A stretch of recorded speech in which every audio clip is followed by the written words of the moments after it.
स्वागत है आप सभी का आपके अपने channel study with Swati on YouTube में। दोस्तों, आज के इस वीडियो में हम बात करेंगे डीएलएड या बीटीसी फर्स्ट सेमेस्टर से जो आपका पेपर 6 है, यानी ये आपका षष्ठम प्रश्न पत्र है हिंदी शिक्षण।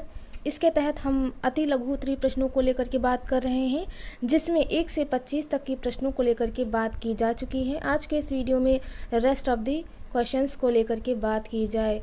अगर प्रीवियस क्वेश्चनों की बात की जाए तो उसमें आपको जो प्रीवियस ईयर के क्वेश्चन पेपर में प्रश्न पूछे गए थे उन सभी को इंक्लूड किया गया है।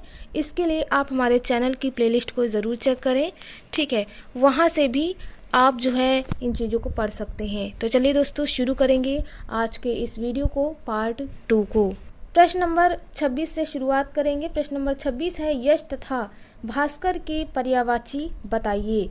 पर्यायवाची या समानार्थी शब्दों की बात की जाए तो जो समान अर्थ देते हैं, समान अर्थ प्रकट करते हैं, उन्हें आप पर्यायवाची या समानार्थी शब्द कहते हैं। यहाँ पर यश तथा भास्कर के पर्यायवाची शब्द पूछा है। यश का पर्यायवाची शब्द कई सारे देखने को मिल सकते हैं, जैसे कीर्ति, प्रतिष्ठा, ख्याति, प्रसिद्धि और शोहरत। ये है यश के पर्यायवाची। जबकि अगर बात की जाए भास्कर के पर्यायवाची तो इसका है भानु, दिनकर, दिवाकर, अरुण, रवि, सूर्य, ये सभी हैं भास्कर के पर्यायवाची। तो इस तरह से ये समान अर्थ प्रकट करते हैं। प्रश्न नंबर 27 देखेंगे। प्रश्न नंबर 27 है, तुकांत शब्द क्या है। अगर बात की जाए तुकांत शब्द की तो काव्य पंक्तियों के अंतिम भाग में पाई जाने वाली वर्णों की समानता को तुकांत कहते हैं। तुकांत शब्दों में उच्चारण की दृष्टि से समस्त शब्दों में अक्षरों तथा स्वरों की किसी भी प्रकार की एक रूपता होती है। यहाँ उदाहरण में जैसे दिया हुआ है रुष्ट, ठीक है, पुष्ट, दुष्ट, इनमें देखिए कितनी एक रूपता पाई जा रही है। झोंक, पोंक, टोंक, अंडा, पंडा, संडा, डंडा, कंडा, मंडा, ठीक है, इनमें कितनी ज़्यादा तुकांतता देखने को मिल रही है, ठीक है। ये देखने में एक ही जैसे लग रहे हैं, इनमें अंतर रहता है, यानी ये कह सकते हैं तुकांत शब्द होते हैं। प्रश्न नंबर 28 देखेंगे। अनेक शब्दों के स्थान पर एक शब्द का प्रयोग क्या है। अगर हम बात करें वाक्यांश के लिए एक शब्द की तो यहाँ पर दिया है, भाषा को स्पष्ट, संक्षिप्त तथा सुंदर बनाने हेतु वाक्य को एक ही शब्द में व्यक्त करने वाले शब्द को एक शब्द कहा जाता है या वाक्यांश के लिए एक शब्द कहते हैं। कहने का अर्थ यही है कि जब आप वाक्यांश के लिए एक शब्द प्रयोग करते हैं तो इसमें क्या है, कोई जो विस्तृत चीज़ है उसको आप संक्षिप्त रूप में कह देते हैं। बड़ी चीज़ को छोटे शब्दों में या एक अर्थ में आप प्रकट कर दें उस चीज़ को, वही है आपका अनेक शब्दों के स्थान पे एक शब्द या वाक्यांश के लिए एक शब्द। जैसे जिसने विवाह ना किया हो तो इसके लिए अविवाहिता हो जाएगा, ठीक है। अविवाहिता बोलेंगे तब भी इसका अर्थ यही होगा कि जिसने विवाह ना किया हो। जिसकी कोई उपमा ना हो उसे आप अनुपम कहेंगे, या फिर अगर आप कह दें अनुपम तो इसका अर्थ हो गया जिसकी कोई उपमा ना हो। इस तरह से कई सारे वाक्यांश के लिए एक शब्द देखने को मिलते हैं, ठीक है। प्रश्न नंबर 29 है, हिंदी के अंतर्गत कितने विराम चिन्हों का प्रयोग किया जाता है। विराम का अर्थ होता है, शाब्दिक अर्थ होता है रुकना या ठहरना। इसका प्रयोग हम वाक्य को लिखते समय, पढ़ते समय करते हैं, ठीक है। हिंदी में विराम चिन्हों का प्रयोग कई प्रकार से किया जाता है। मुख्यतः 11 प्रकार यहाँ पर दिए हैं, लेकिन आप सभी जानते हैं कि विराम चिन्हों की कोई सीमा नहीं है। विराम चिन्ह कई प्रकार से देखने को मिलते हैं। यहाँ पर 11 बताए गए हैं, आप अपने हिसाब से भी लिख सकते हैं। अगर हम बात करें कुछ प्रमुख हिंदी के विराम चिन्हों की तो पूर्ण विराम यानी फुल स्टॉप आ जाएगा, अर्ध विराम सेमीकोलन आ जाएगा, अल्प विराम कॉमा आ जाएगा, प्रश्नवाचक चिन्ह यानी क्वेश्चन मार्क, इसी तरह से इन्वर्टेड कॉमा, उद्धरण चिन्ह, निर्देशक यानी डैश चिन्ह हो जाएगा, योजक यानी हाइफन हो जाएगा, विवरण चिन्ह यानी कॉलन डैश हो जाएगा, कोष्ठक यानी ब्रैकेट्स हो जाएंगे, ठीक है। हंस पद या त्रुटिपूर्ण चिन्ह भी होता है, समतामूलक चिन्ह होता है और विस्मयादि बोधक चिन्ह होता है। लास्ट में लाघव चिन्ह यानी जो आपका संक्षिप्त चिन्ह होता है, ये भी देखने को मिलता है। तो इस तरह से हिंदी के अंतर्गत कई सारे विराम चिन्ह देखने को मिलते हैं। यहाँ पर 11 ना लिख करके आप नाम ही लिख सकते हैं, ठीक है। क्वेश्चन नंबर 30 है, संघर्षी किसे कहते हैं या स्पर्शी व्यंजन किसे कहते हैं। तो इसको हमने इसके पहले वाले वीडियो में देखा था, पार्ट 1 में। संघर्षी शब्दों के उच्चारण में मुख द्वार बहुत सकरा हो जाता है और शी की आवाज होती है, यथा खा, गा, जा, फा, शा, सा और हा। ये जो शब्द हैं ये संघर्षी शब्द कहलाएंगे, ठीक है, क्योंकि इनसे जब आवाज़ निकलेगी तो शी की आवाज़ सुनाई देगी। प्रश्न नंबर 31 है, अनुनासिक किसे कहते हैं। अगर बात की जाए सिर्फ अनुनासिक की, तो जब मुख द्वार बंद करके खोला जाता है किंतु साथ ही नासिका विवर भी खुला रहता है, यथा ऐसे शब्द हैं अंगा, इया, ड़ा, ना और माँ। बात की जाए अनुनासिक स्वर की या अनुनासिक ध्वनि की, तो अनुनासिक व नासिका यह ध्वनि है, यह स्वर है जिसका संकेत चान बिंदु है। जब स्वर बिना किसी अवरोध के नासिका से उच्चारित होता है यानी नाक से, तब ये स्वर अनुनासिक कहलाते हैं। जैसे हंस, यहाँ, वहाँ, कहाँ, झांसी, तो इनके ऊपर चांद बिंदु लगा होता है, ठीक है। इन्हें भी आप अनुनासिक स्वर या ध्वनियाँ कह सकते हैं। प्रश्न नंबर 32 है, पार्श्विक किसे कहते हैं। पार्श्विक की बात की जाए तो इसमें मुख द्वार मध्य में बंद हो जाता है और हवा दोनों ओर से निकल जाती है, यथा ऐसे वर्ण जैसे ला हो जाएगा, ठीक है। प्रश्न नंबर 32 हो गया। 33 है, लुंठित तथा लोड़ित किसे कहते हैं। तो लुंठित तथा लोड़ित की बात की जाए तो इसमें मुख द्वार जीभ की नोक से शीघ्र ही बंद होता है और 2-3 बार खुलता है, यथा जैसे मतलब कह सकते हैं रा, ठीक है। तो ऐसे शब्द लुंठित तथा लोढ़ित कहलाएंगे। प्रश्न नंबर 34 है, अर्ध स्वर किसे कहते हैं।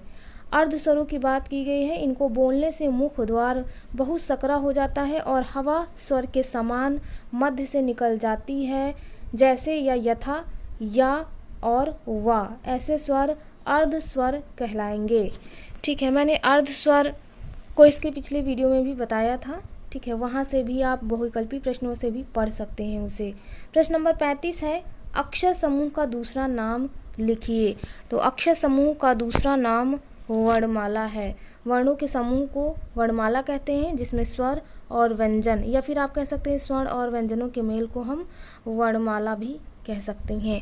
प्रश्न नंबर 36 है, ऊष्म व्यंजन की संख्या कितनी होती है। अगर हम बात करें ऊष्म व्यंजन की, तो जिन वर्णों के उच्चारण में हवा मुख से रगड़ खाती हुई धीरे धीरे बाहर निकलती है उन्हें ऊष्म संघर्षी व्यंजन या ऊष्म व्यंजन कहा जाता है। जैसे सा, शा, सा, हा, ये व्यंजन जो होंगे ऊष्म व्यंजन कहलाएंगे। इनकी संख्या 4 होती है, जो कि मैंने आपको बता दी है। प्रश्न नंबर 37 है, देवनागरी लिपि की क्या विशेषता है। तो आप सभी जानते हैं देवनागरी जो लिपि होती है इसकी कई सारी विशेषताएं देखने को मिलती हैं। देवनागरी लिपि सुंदर एवं स्पष्ट होती है। हमारा मूल साहित्य इसी लिपि में संरक्षित है, ठीक है। तो ये हो गया देवनागरी लिपि की विशेषता। प्रश्न नंबर 38 है, भावों तथा विचारों के आदान प्रदान का कौन सा माध्यम है। तो भावों और विचारों के जो आदान प्रदान का माध्यम है वो भाषा है, क्योंकि भाषा के माध्यम से ही हम अपने विचारों को, अपनी भावनाओं को व्यक्त कर सकते हैं। क्वेश्चन नंबर 39 है, मनोभावों को बोलकर प्रकट करने का कौन सा माध्यम है। तो ये आपका 38 की तरह ही पूछा है। तो मनोभावों को बोलकर व्यक्त करने का माध्यम मौखिक भाषा है, क्योंकि अगर हम किसी चीज़ को बताना चाह रहे हैं तो इसके लिए हम मुंह का इस्तेमाल करेंगे, मौखिक चीज़ बोल करके व्यक्त करेंगे, बताएंगे सामने वाले को कि हम क्या कहना चाह रहे हैं, ठीक है। 39 हो गया। प्रश्न नंबर 40 है, पढ़कर व लिखकर विचारों का आदान प्रदान किसके द्वारा किया जाता है। तो पढ़कर व लिखकर विचारों का आदान प्रदान लिखित भाषा के द्वारा होता है। हमें किसी चीज़ को व्यक्त करना हो तो या तो बोलेंगे या तो उसको लिखित रूप में बताएंगे, तो सामने वाला उसे पढ़ेगा और जानेगा कि हम अपने विचारों के माध्यम से क्या कहना चाह रहे हैं या क्या बताना चाह रहे हैं, ठीक है। प्रश्न नंबर 41 है, भाषा की 4 दक्षताएं बताइए। प्रश्न ऐसे भी पूछ सकता है कि भाषा के प्रमुख कौशल कौन कौन से हैं। तो आप यही लिखेंगे आंसर कि सुनना, बोलना, पढ़ना और लिखना, यही 4 भाषा के कौशल और दक्षताएं देखने को मिलती हैं, ठीक है। उत्तर में आप 4 लिख देंगे इन चारों के नाम सहित। प्रश्न नंबर 42 है अक्षर समूह का दूसरा नाम बताइए। तो अभी इस प्रश्न को हमने आगे देखा था। अक्षर समूह का दूसरा नाम वर्णमाला कहलाता है और वर्णमाला की बात की जाए तो स्वर और व्यंजन वर्णों को हम वर्णमाला का नाम दे देते हैं। इन दोनों के सम्मिलित रूप को हम वर्णमाला कहते हैं। प्रश्न नंबर 43 या 43 है शा, शा, सा और हा किस प्रकार के व्यंजन हैं। तो जिन वर्णों के उच्चारण में हवा मुख से रगड़ खाती हुई धीरे धीरे बाहर निकलती उन्हें ऊष्म संघर्षी व्यंजन कहा जाता है। इनकी संख्या 4 होती है, शा, शा, सा और हा। ठीक है। प्रश्न नंबर 44 देखेंगे। ये सभी आपके बीटीसी 2015 बैच में पूछे गए थे, इन सभी को आप पढ़ लीजिए। प्रश्न नंबर 44 है भाषा शिक्षण के 4 प्रमुख कौशल कौन कौन से हैं। भाषा शिक्षण की बात की गई है तो श्रवण कौशल, उच्चारण कौशल, वाचन और अभिव्यक्ति, ये हैं भाषा शिक्षण के प्रमुख कौशल। ठीक है। प्रश्न नंबर 45 देखेंगे अनभिज्ञ तथा मुक्त का क्रमशः विलोम शब्द लिखिए। तो अनभिज्ञ का है सुविज्ञ और मुक्त का है बंधन। इनके आपको विलोम शब्द पूछे हैं, इनको आप ऐसे ही लिख सकते हैं। प्रश्न नंबर 46 है छत्रज्ञ किस प्रकार के व्यंजन हैं। तो ये हैं संयुक्त व्यंजन। अगर हम बात करें संयुक्त व्यंजनों की तो 2 अथवा 2 से अधिक व्यंजन मिलने पर संयुक्त व्यंजन बनते हैं। इनकी संख्या 4 होती है, छत्रज्ञ और श्रा। ठीक है। प्रश्न नंबर 47 देखेंगे ओ औ का उच्चारण स्थान लिखिए। तो ओ और औ का उच्चारण स्थान कंठ और ओष्ठ ये दोनों होते हैं, आप इसे याद कर सकते हैं। ठीक है, कंठ और ओष्ठ ओ और औ का उच्चारण स्थान होते हैं। प्रश्न नंबर 48 है या, रा, ला, वा किस प्रकार के व्यंजन हैं। तो या, रा, ला, वा ये अंतस्थ व्यंजन है। अगर हम बात करें अंतस्थ व्यंजन की तो जिन व्यंजनों के उच्चारण में जिह्वा मुख के किसी भाग को नहीं स्पर्श करती और हवा बिना रगड़ खाए मुंह से बाहर निकल जाती है उन्हें आप अंतस्थ व्यंजन कहते हैं। इनकी संख्या 4 होती है, या, रा, ला और वा। प्रश्न नंबर 49 है अनुस्वार किसे कहते हैं। उत्तर में दिया है अनुस्वार के उच्चारण में वायु नाक से निकलती है और उच्चारण झटके के साथ होता है। जैसे जब आप बोलते हैं तो आवाज़ मुख से ना निकल करके नाक से निकलती है, जैसे अंगूर, कंचन, जंगल, ठंडा। तो इसके लिए आप अंग की मात्रा का प्रयोग करते हैं क्योंकि जब आप बोलते हैं तो उच्चारण के समय जो वायु है वो मुख से ना निकल करके नाक से निकलती है। ठीक है। प्रश्न नंबर 50 देखेंगे लिपि किसे कहते हैं। लिपि की बात की जाए तो भाषा को लिखने की विधि ही लिपि कहलाती है अथवा मुख से उच्चारित ध्वनियों को लिखने में जो ध्वनि चिन्ह विशिष्ट रूप से निर्धारित होते हैं उन्हें लिपि कहते हैं। ये आपका बीटीसी 2016 में प्रश्न पूछा गया था। यहाँ पर साइड में आप देख पा रहे हैं प्रीवियस ईयर में जो भी क्वेश्चन पूछे गए थे उन सभी को इंक्लूड किया गया है। क्वेश्चन नंबर 51 हम देखेंगे ऊष्म व्यंजनों की संख्या लिखिए। ऊष्म व्यंजन अभी मैंने बताया था कि जिन वर्णों के उच्चारण में हवा मुख से रगड़ खाती हुई धीरे धीरे बाहर निकलती उन्हें ऊष्म संघर्षी व्यंजन कहा जाता है। जैसे शा, शा, सा और हा ये ऊष्म व्यंजन कहलाएंगे। इनकी संख्या 4 होती है। प्रश्न नंबर 52 है ह्रस्व स्वर किसे कहते हैं। तो जिनके उच्चारण में कम से कम समय लगे, ठीक है, या फिर आप कहें कि एक मात्रा का समय लगे, ऐसे स्वर ह्रस्व स्वर कहलाते हैं। जैसे छोटा आ, छोटी ई, छोटा ऊ और रीढ़। इनकी संख्या 4 होती है। प्रश्न नंबर 53 देखेंगे अर्वाचीन और उचित का क्रमशः विलोम शब्द लिखिए। आपका डीएलएड 2018 और 16 में प्रश्न पूछा गया था। तो अर्वाचीन का विलोम प्राचीन होगा तथा उचित का विलोम अनुचित है। ये आपके विलोम शब्द हैं, आप इन्हें ज़रूर याद कर लें। प्रश्न नंबर 54 है ग्रंथ के बचे हुए अंश जो प्रायः अंत में जोड़े जाते हैं वाक्यांश के लिए एक शब्द लिखिए। तो ग्रंथ के बचे हुए अंश जो प्रायः अंत में जोड़े जाते हैं ऐसे शब्दों के लिए आप सूक्ति का प्रयोग करेंगे। प्रश्न नंबर 55 है अंश और अंश शब्द का अर्थ स्पष्ट कीजिए। तो अंश का अर्थ होता है कंधा जबकि अंश का अर्थ होता है भाग या हिस्सा। ठीक है। प्रश्न नंबर 56 है अल्प विराम का प्रयोग कब किया जाता है। तो अल्प विराम के प्रयोग की बात की जाए, किसी वाक्य में अल्प विराम का प्रयोग देने के लिए यानी बहुत कम समय रुकने के लिए ही हम अल्प विराम का प्रयोग करते हैं। जैसे यहाँ पर पहला दिया है, रोको मत जाने दो, रोको मत जाने दो। तो इस तरह से आप दो अर्थों में इसको बता सकते हैं या फिर अलग भी उदाहरण का प्रयोग कर सकते हैं। प्रश्न नंबर 57 है, लेखन के प्रकार बताइए। तो लेखन के 3 प्रकार हैं, सुलेखन, अनुलेखन तथा श्रुति लेखन। सुलेखन का या सुलेख का अर्थ होता है सुंदर लेख, ठीक है। अनुलेखन का मतलब जो जैसा छपा है या फिर लिखा है उसको देखकर नकल करना या लिखना। श्रुति लेख या श्रुति लेखन का अर्थ है सुनकर लिखना, जिसे आप इमला या डिक्टेशन के नाम से जानते हैं। तो ये हो गए लेखन के प्रकार। प्रश्न नंबर 57 हो गया। 58 है, लेखन शिक्षण से आपका क्या अभिप्राय है। तो लेखन शिक्षण की बात की जाए तो भाषा की ध्वनियों को जब हम प्रतीकों तथा संकेतों के माध्यम से लिपिबद्ध करते हैं तो उसे लेखन कहा जाता है। यानी भाषा की जो अभिव्यक्ति होती है उसको जब हम लिखित रूप में प्रस्तुत करते हैं तो उसे आप लेखन शिक्षण कह सकते हैं। प्रश्न नंबर यहाँ पर 58 हो गया। 59 है, लेखन शिक्षण की विधियाँ बताइए।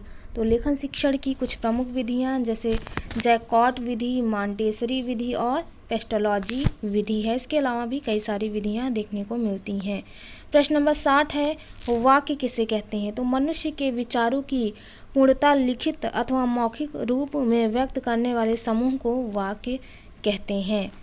प्रश्न नंबर 61 है, वाक्य को परिभाषित कीजिए। तो वाक्य में भावों को अभिव्यक्त करने की क्षमता होती है, अर्थात आप कह सकते हैं कि सार्थक शब्दों का वह व्यवस्थित समूह जिससे अपेक्षित अर्थ प्रकट हो वाक्य कहलाता है। साथ ही अगर हम बात करें वाक्य के भेदों की, तो वाक्य का जो वर्गीकरण है वो 2 आधारों पर होता है, रचना के आधार पर और अर्थ के आधार पर। रचना के आधार पर सरल वाक्य, मिश्रित वाक्य और संयुक्त वाक्य होता है, ठीक है। जबकि हम अर्थ के आधार पर विधानवाचक, निषेधवाचक, आज्ञावाचक, प्रश्नवाचक, विस्मयवाचक, इच्छावाचक, संदेहवाचक और संकेतवाचक, ये 8 प्रकार देखने को मिलते हैं आपके अर्थ के आधार पर, ठीक है। प्रश्न नंबर यहाँ पर 61 हो गया। 62 है, वाक्य के अंतर्गत आवश्यक तत्व कौन कौन से होते हैं। वाक्य के अंतर्गत आवश्यक या प्रमुख तत्व कई सारे देखने को मिलते हैं।